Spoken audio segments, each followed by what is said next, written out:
ગુજરાતમાં જાણે નકલીનો દોર ચાલી રહ્યો હોય તેવું લાગી રહ્યું છે। પહેલા નકલી સરકારી અધિકારીઓ, બાદ હવે ભરૂચમાંથી નકલી માસીબા પણ પકડાયા છે। એવું જાણવા મળ્યું છે કે તે લોકોના મકાનમાં ઘૂસી વશીકરણ કરી પૈસા પડાવતા હતા। આ સમગ્ર મામલો શું છે, તે કેવી રીતે પકડાયા જેવી વગેરે વાતો પર વિગતે વાત કરવી છે।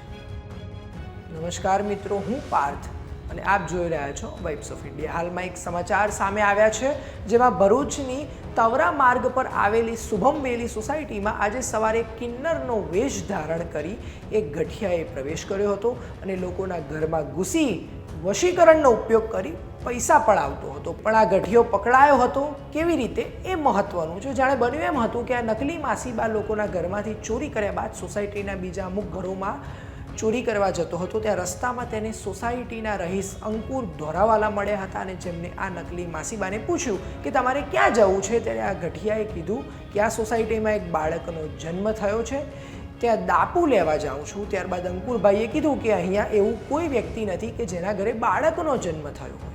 આ વાત સાંભળ્યા બાદ માસીબાએ ત્યાંથી ભાગવાનો પ્રયાસ કર્યો, પણ કાશ તે સફળ થયા નહીં। અંકુરભાઈએ તેમાં ચોર ચોરની બૂમો પાડી અને ત્યાં લોકો ભેગા થઈ ગયા અને આ નકલી માસીબાને બરોબરનો માર માર્યો અને તેને પોલીસને સોંપી દીધો। આ ઘટના પર તમારું શું કહેવું છે? શું હજી બીજું કંઈ નકલી પકડાવાનું રહ્યું છે?